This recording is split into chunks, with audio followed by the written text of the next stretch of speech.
अस्सलाम वालेकुम रहमतुल्लाहि व बरकातुहू। मैं हूँ सैयद अब्दुल वहाब शिराज़ी और आप देख रहे हैं नुक्ता गाइडेड चैनल। नाज़रीन, इस दुनिया में अल्लाह ताला का कानून जज़ा व सज़ा नाफिज़ है और जारी व सारी है। जैसा कि आप जानते हैं कि रूस ने यूक्रेन पर हमला कर दिया है और एक बहुत बड़ी जंग का आगाज़ हो चुका है।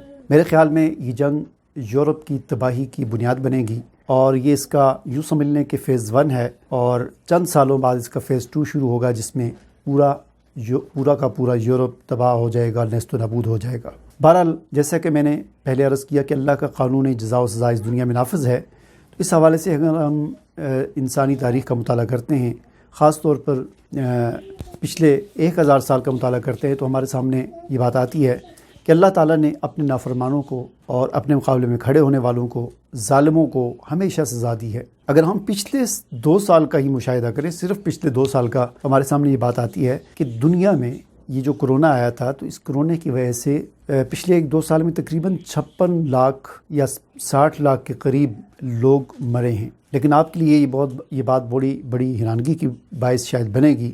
इन 50 या 60 56 या 60 लाख लोगों में से मुसलमान मुल्कों में जो अमवात हुई हैं वो महज 5-6 लाख हैं। बाकी सारी की सारी 50-52 लाख अमवात यूरोप और अमेरिका में हुई हैं, कह लें कि गैर मुस्लिम ममालिक में हुई हैं। तो ये अल्लाह के अज़ाब का एक बहुत बड़ा वो कोड़ा था जो अल्लाह ताला ने अपने नाफरमानों पर बरसाया था। देखिए, 1990 से लेकर 2020 तक ये 30 साल बनते हैं। इन 30 सालों में इन यूरोपी अक़वाम ने, यहूद व नसारा ने दुनिया भर में और ख़ास तौर पर अफ़गानिस्तान, इराक़ और शाम, लीबिया, फ़लस्तीन, कश्मीर, जितने भी ये मुसलमानों के ममालिक हैं, इन ममालिक में 30 सालों में तकरीबन 40 से 50 लाख मुसलमानों का कत्लेआम किया। 30 सालों में 40 से 50 लाख। लेकिन उसका बदला अल्लाह ताला ने सिर्फ 2 सालों में लिया और 2 सालों में इनके 50 लाख लोग, एक वबा आई, एक वायरस आया और उसने नेस्त नाबूद करके रख दिया। अगर हम पिछली तारीख़ का मुताला करें तो आज से ठीक 100 साल पहले, तकरीबन 1914-15 से लेकर 1920-21 तक, इन 5-6 सालों में अल्लाह ताला ने इन यूरोपी अक़वाम पर, यहूद व नसारा पर, इन कुफ़ार पर अपने अज़ाब के 2 कोड़े बरसाए थे। एक जंग अज़ीम अव्वल हुई थी और इसी तरह कोरोना ही की तरह 1918 में भी एक वबा फैली थी, जिस इन 2 अज़ाब के कोड़ों में लाखों नहीं करोड़ों की तादाद में लोग अमवात का शिकार हुए थे और ये बहुत बड़ा अल्लाह के अज़ाब का कोड़ा था। इसी तरह अगर हम और पीछे चले जाएं तो हर सदी में हमें एक बहुत बड़ा अज़ाब का कोड़ा हमें नज़र आता है जो इन अक़वाम पर बरसता है। अल्लाह ताला अपने नाफरमानों पर बरसाते हैं। 11वीं सदी में अल्लाह ताला ने यूरोप पर इतनी बारिशें बरसाईं कि 2 साल तक, यूँ समझ लें कि 2 साल तक मुसलसल बारिश लगी रही। तो ज़ाहिर है, अगर मुसलसल बारिश लगी रहे तो किसी किस्म की कोई फसल नहीं होती और फिर इन फसलें 2 साल तक न होने की वजह से यूरोप में ऐसा कहत आया, तबाही और बर्बादी फैली, भूख और अफलास फैला कि लाखों की तादाद में यूरोपी लोग जो है वो तबाह व बर्बाद हो गए और हलाक हो गए। उसके बाद भी एक वबा फैली, तो ये सिलसिला चलता रहा। अब पिछले 20-30 साल से, 40 साल से मुसलमानों पर अज़ाब के कोड़े बरसते रहे। उनकी बदामालियों की वजह से, कुरान से दूरी की वजह से, दीन से दूरी की वजह से बहुत सज़ा मिली।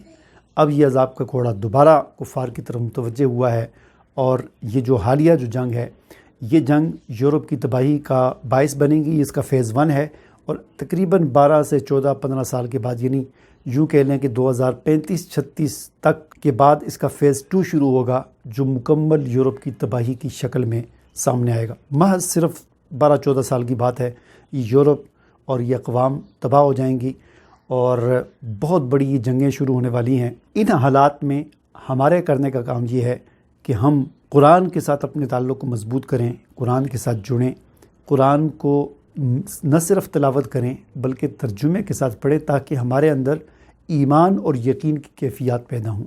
याद रखें, ईमान और यकीन की कैफ़ियत के पैदा किए बग़ैर हम इस दुनिया में कामयाब नहीं हो सकते। हम टेंशन का शिकार रहेंगे।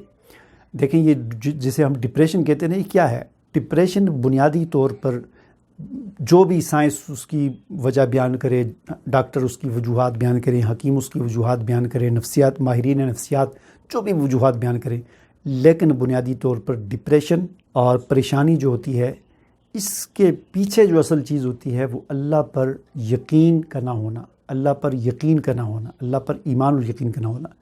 تو ہمارے کرنے کا کام یہ ہے کہ ہم اپنے ایمان اور یقین کو مضبوط بنائیں تاکہ ہم کسی قسم کی پریشانی، ڈپریشن کا شکار نہ ہوں، اور ایمان اور یقین ہمارا مضبوط کرنے والی چیز جو ہے وہ اللہ کی کتاب قرآن ہے۔